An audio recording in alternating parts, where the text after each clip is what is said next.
सुनो, एक गिलास पानी देना। क्या? एक गिलास पानी ले आओ। ना तो मैं आपकी नौकरानी हूँ और ना ही आपका छोटा भाई जो आपका हुक्म सुनते ही दौड़कर आपके लिए गिलास पानी ले आऊं। मेरे बाप के घर में मेरे एक इशारे पर 10 नौकर हाथ बांधे खड़े रहते थे। ये मत भूलिए कि मैं एक अमीर बाप की इकलौती बेटी हूँ।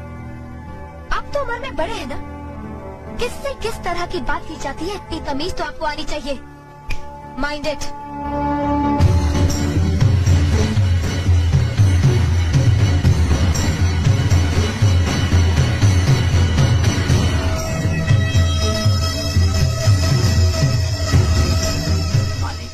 छोटी बहू की बात का बुरा मत मानना, नादान है, बच्ची है। गलती हमारी है मुनीम जी। हमने ऐसी लड़कियों को काम करने को कहा जिसे काम करने की आदत ही नहीं है। बड़े भैया पानी। नकुल, वो ट्रैक्टर रिपेयर करवा लिया ना? जी करवा दिया।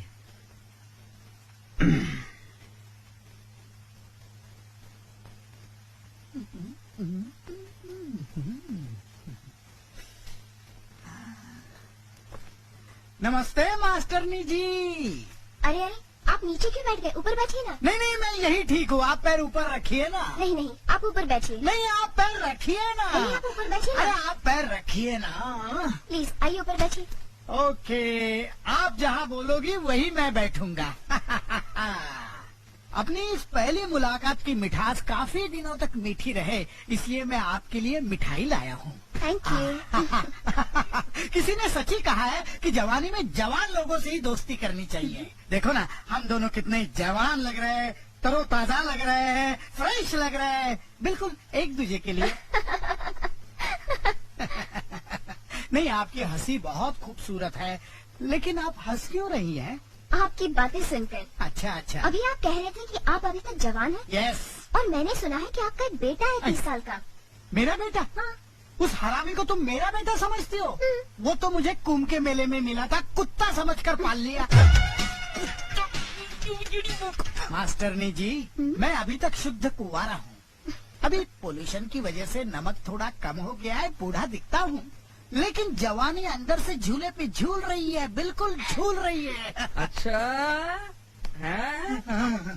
कौन से कोने में जवानी झूल रही है बाप के दिन है? जरा बता मुझे। हैं?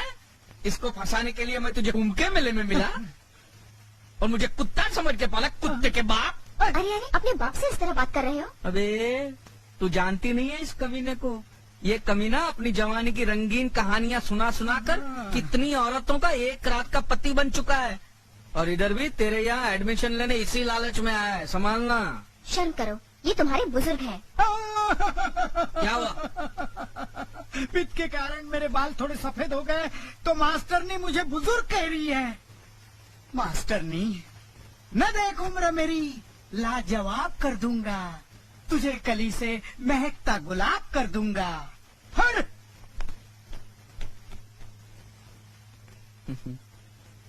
तुम तो दरिया हो, समंदर हो। तुम्हारे अंदर पहले से ही INS अर्जुन नाम का जहाज डूब चुका है। फिर ये मेरे बाप जैसी छोटी मोटी कश्तियां डुबोने से क्या मिलेगा? छोड़ दो बेचारे को, माफ करो, आगे बढ़ो, जा। हाँ, अजीब बाप बेटे हैं।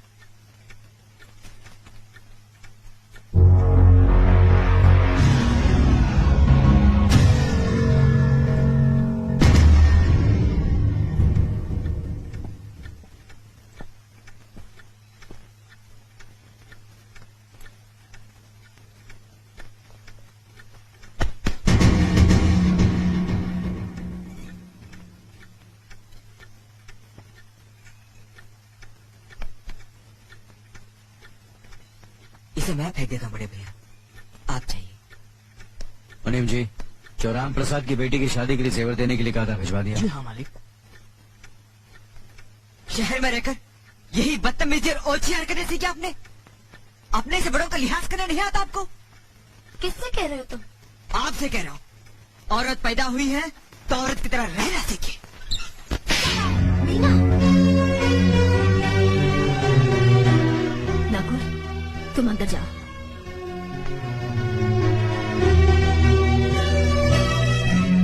पागल हो गई हो तुम? औरत होकर एक मर्द पर हाथ उठाती हो? इतनी ऊंची घराने की बहू होकर ऐसी नीच हरकत? शर्म नहीं आई तुम्हें? कौन सा ऊंचा घराना? ये जहाँ एक आदमी राजा है और बाकी सब उसके गुलाम। मीना, चिल्लाइए मत। आप मेरी सास नहीं है। जिस तरह आप इस घर की बहू है वैसे मैं भी हूँ। बहू हो तो बहू की मर्यादा में रहो। मर्यादा की रस्सी में तो आप जैसी जाहिल और गवार औरतें बनती हैं। मुझ जैसी पढ़ी लिखी मॉडर्न जमाने की लड़की नहीं। Uneducated idiot. Excuse me. I'm not an illiterate. I'm a graduate from the University of Allahabad. I am aware of the modernization of women, but I have not forgotten my culture, my customs, my traditions and my values. And most of all, I never ever forget that I am an Indian woman. Modern जमाने की औरत भी औरत ही होती है। उसे भी मर्द ही ब्याह कर ले जाता है, मर्द को ब्याह कर वो नहीं ले जाती। जमाने ख्याल और लिबास बदल देते हैं, औरत के शरीर की बनावट नहीं। लोग तुम्हारे ख्याल की लड़कियों को लज्जत का सामान भले ही समझते हो, इज्जत के काबिल कोई नहीं समझता। इज्जत आज भी उन्हीं औरतों की होती है जिनकी आंखों में हया हो, लाज हो, शर्म हो। हम नहीं कहते कि तुम बंदिशों में रहो, लेकिन अपने दायरे की सीमा को मत भूलो। लड़की जब अपने माँ बाप के घर होती है तब उसके कांधों पर अपने ही घर की इज्जत का बोझ होता है, लेकिन जब वो बहू बनकर ससुराल जाती है तब उसके कांधों पर एक नहीं 2 परिवारों की इज्जत का बोझ होता है। आज जिस तरह तुमने नकुल को तमाचा मारा है, अगर उसी तरह उसका भी हाथ उठ जाता तो तुम्हारी क्या इज्जत रह जाती? कभी सोचा तुमने? क्या बात है मीना?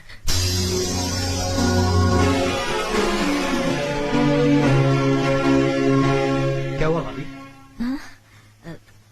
कुछ नहीं। मीना कह रही थी कि उसे खाना बनाना नहीं आता। हमने सोचा कि 2-4 खरी खोटी सुनाने से ही सीखेगी, तो सुना दिया। बस रोने लगी। क्यों अर्जुन, हमें तुम्हारी बीवी को डांटने का भी हक नहीं? क्यों नहीं, आप हमारी भाभी माँ हैं। आप मार सकती हैं, डांट सकती हैं, कुछ भी कर सकती हैं।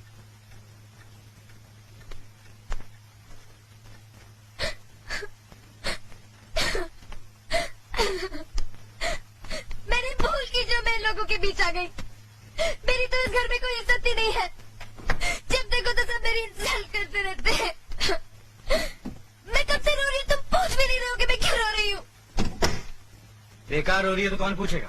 अच्छा, तो मैं तुम्हारे लिए और इस घर के लिए बेकार हो गई हूँ। अरे बेकार तो तुम हो गए अपने परिवार के बीच में रहकर। मैं कब से बोली जा रही हूँ और तुम हो के सुन ही नहीं रहे हो। इंसान की चीख सुनकर लोग शुभ अशुभ का विचार करते हैं, लेकिन जब मेंढकी को जुकाम होता है उसकी चीख की कोई परवाह नहीं करता। ये मत भूलो कि जब मेंढकी चिल्लाती है तो आंधी और तूफान आते हैं। आंधी और तूफान आएंगे तो उसका नतीजा तुम्हें ही भुगतना पड़ेगा। तो फिर ठीक है, अब मैं तुम्हारे साथ तब भी रहूंगी जब तुम मेरे साथ मेरे डैडी के घर रहोगे।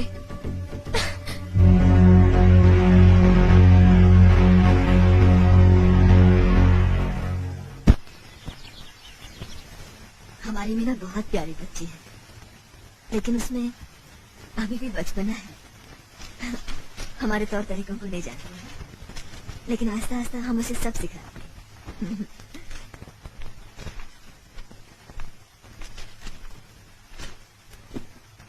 बड़े भैया, ये अपने घर जाना चाहती है। जाना भी चाहिए। 4-5 महीने हो गए, मायके की याद भी आती होगी इसे। और अर्जुन, तुम्हारे ससुर जी तुम्हें कई बार बुला चुके हैं। तुम भी कुछ दिनों के लिए हो आओ, तुम्हारा मन भी बहल जाएगा। अगर ये वापस लौटने के लिए जा रही होती तो मैं जरूर जाता, मगर ये तो हमेशा के लिए इस घर से जा रही है। कैसी बातें कर रहे हो? अगर तुम दोनों के ख्यालात एक दूसरे से नहीं मिलते तो इस मामले को घर की 4 दीवारी में बैठकर आपस में सुलझा लेना चाहिए। बहू शहर की पढ़ी लिखी लड़की है, उसे गांव के रीति रिवाज के बारे में क्या मालूम? ये तो तुम्हारा फर्ज बनता है अर्जुन कि तुम उसे हमारे तौर तरीके सिखाओ। सिखाने से कोई फायदा नहीं बड़े भैया, ये खुद को इस माहौल में डालना ही नहीं चाहती, इसलिए भेज रहा हूं। अच्छा, तो तुमने फैसला भी कर डाला? बड़े भैया, बात यह है कि मैंने मीना को, तुम बहुत समझदार भी हो गए हो ना, तो फिर तुम्हें इतना तो समझ लेना चाहिए, अगर बहू अपने आप को बदल नहीं पा रही है तो तुम बहू के मुताबिक बदल जाओ। आखिर वो तुम्हारी पत्नी है, उसका साथ देना तुम्हारा धर्म है। तुम्हारे भरोसे ही तो उसने अपनी सारी जिंदगी सौंप दी तुम्हें।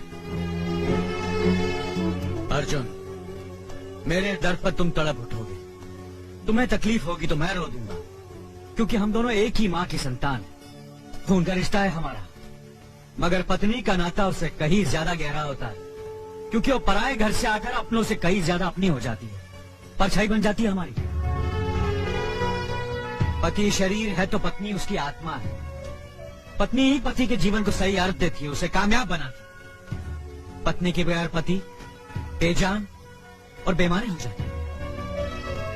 अगर आज तुम अपनी पत्नी को हमेशा के लिए उसके मायके छोड़ाओगे तो यह गांव, यह समाज क्या कहेगा हमारे बारे में? जरा सोचो अर्जुन, न्याय के सिंहासन पर बैठकर जो लोगों के अच्छे बुरे का फैसला करता है, अगर उसी के घर में नाइंसाफी होगी तो लोग हंसेंगे हम पर, किसी को मुंह दिखाने के काबिल नहीं रहेंगे हम। बड़े भैया, मुझसे भूल हो गई, मुझे माफ कर दीजिए। मुनीम जी। जी मालिक। जायदाद के दस्तावेज लाइए। जी अभी लाया। बहू, पति ही पत्नी की असली शक्ति होती है। हमारे पुरखों ने कुल धर्म पत्नी के बारे में कहा है, जो पति के काम में उसकी मददगार हो, उसे अच्छी सलाह दे, जो दासी की तरह उसकी सेवा करे, माँ की तरह उसे खिलाए पिलाए, लक्ष्मी का रूप और धरती की तरह उसमें सहन शक्ति हो, वही आदर्श पत्नी होती है। औरत की सोच मर्द का मुकद्दर बनाती है। वो जब बनाने पर आती है तो कुटिया को महल कर देती है, और जब बिगाड़ने पर उतरती है तो महल को मिट्टी का ढेर बना देती है। मालिक, ये जायदाद के दस्तावेज है। हमारी जमीन जायदाद कहाँ कहाँ है और कितनी है, उसका हिसाब किताब ना बाबूजी को मालूम था, ना हम तीनों भाइयों को मालूम है। बहू, तुम पढ़ी लिखी हो, आज से इसका हिसाब किताब तुम देखोगी। लक्ष्मी जी। अपनी चाबी को गुच्छा और ये कागजात बहू को दे दो।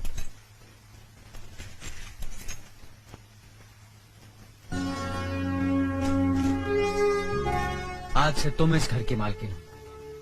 तुम जहां कहोगी, किस कागज पर कहोगी, हम तीनों भाई चुपचाप आंख बंद करके दस्तखत कर देंगे। जैसा कहोगी वैसा ही करेंगे। बस एक ही विनती है बहू, हम तीनों भाइयों को अलग करने का ख्याल अपने मन में कभी आने मत देना।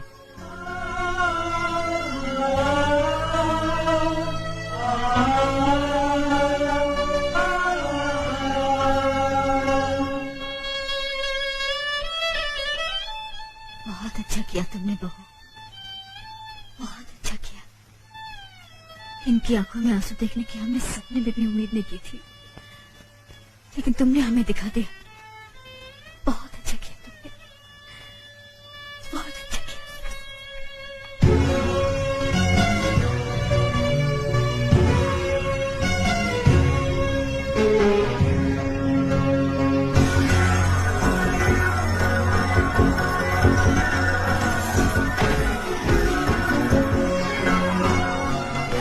मीना, मीना, क्या हुआ बहू? मीना, मनी जी, जल्दी से डॉक्टर को बुलाइए।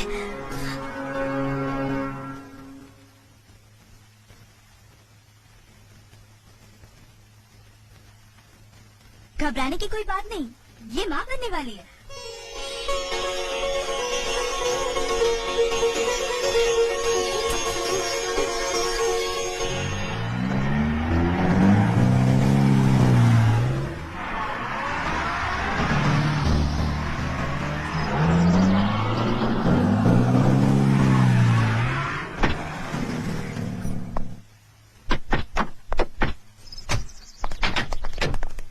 आप लोग यहीं ठहरिए, मैं ठाकुर साहब से मिलकर आता हूँ।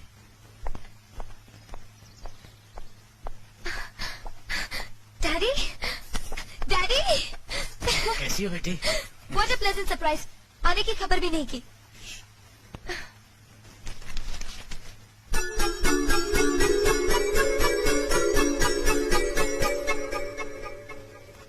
ठाकुर साहब, पाए लागू। समधी जी, आप अचानक यहाँ कैसे? तशरीफ रखिए, बैठिए ना। आपके बराबर बैठने की मैंने कभी गुस्ताखी नहीं की, तो आज कैसे करूंगा? बहुत दिनों बाद हम लोग मिल रहे हैं। कहिए, आपका कारोबार कैसा चल रहा है? आपकी कृपा और आशीर्वाद से ठीक ही चल रहा है। दिल्ली में इंडस्ट्रीज मिनिस्टर के साथ कब की अपॉइंटमेंट ली है? कल सुबह 11 बजे सर।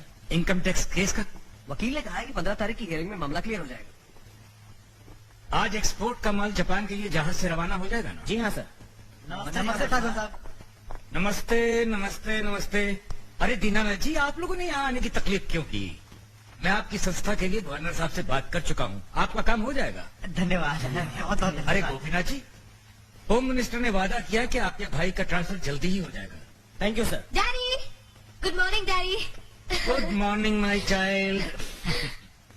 आप कहीं जा रहे हैं क्या? हाँ बेटी, एक जरूरी काम से दिल्ली जा रहा हूँ, अपना ख्याल रखना। ओके। Okay bye. पास में फैक्ट्री के लिए जमीन देखने आया था, सोचा आपके दर्शन करता चलूं। अब इजाजत दीजिए। इतनी जल्दी कैसे जा सकते हैं आप? भोजन तो करते चाहिए। माफ कीजिए, आप तो जानते ही हैं, बाप बेटी के घर का खाना तो क्या, पानी भी नहीं पी सकता। शहर में रहकर भी अभी भी आप इन बातों को मानते हैं? शहर में रहूं या गांव में, मैं अपनी परंपरा और संस्कार कैसे भूल सकता हूँ? आखिर मैंने इसी मिट्टी में जन्म लिया है। अच्छा, चलता हूँ। अजी, कम से कम बेटी से मिलकर उसकी कुशलता तो पूछ लीजिए। ये क्या कह रहे हैं आप? मैं इतना ऊंचा नहीं हूँ कि अपनी बेटी की कुशलता पूछकर आपका अपमान करूं। ठाकुर साहब, ये तो मेरी बेटी का सौभाग्य है कि वो इस मंदिर जैसे पवित्र घर में बहू बनकर आई, और फिर आपकी छत्र छाया में तो वो कुशल हो गई। राम राम। राम राम। बेटे, जिस तरह तुम मैके में चहकाती रही हो ना, वैसे ही अपनी ससुराल को भी महकाती रहना। जी।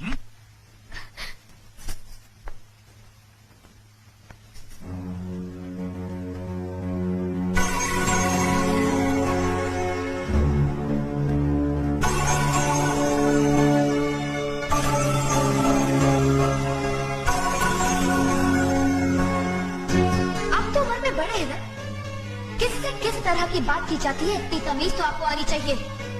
Minded, minded, minded, minded, minded. अरे मुझे माफ कर दीजिए। क्या हुआ? मुझे माफ कर ये दीजिए। क्या कर रही हो? अपने पापों का प्रायश्चित कर रही हूँ।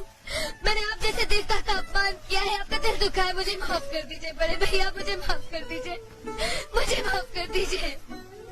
लक्ष्मी, मुझे माफ कर दीजिए बड़े भैया, बड़े भैया मुझे माफ कर दीजिए। मुझ पर तरस खाकर मुझे माफ मीना, कर दीजिए बड़े चलो भैया। तुम ऐसे नहीं बैठना चाहिए, मुझे माफ इससे बच्चे पर असर पड़ेगा बेटे। मैं आपकी भी दोषी हूँ दीदी। आपने जेठानी की जगह माँ बनकर मेरी गलतियों को बर्दाश्त किया, और मैं अब भागन आपकी बेटी न बन सकी। मुझे माफ कर दीजिए दीदी, मुझे माफ कर दीजिए। अब चुप भी हो जा। तो हमने कब तुम्हारी बात का बुरा माना? हाँ, बदले रोते नहीं।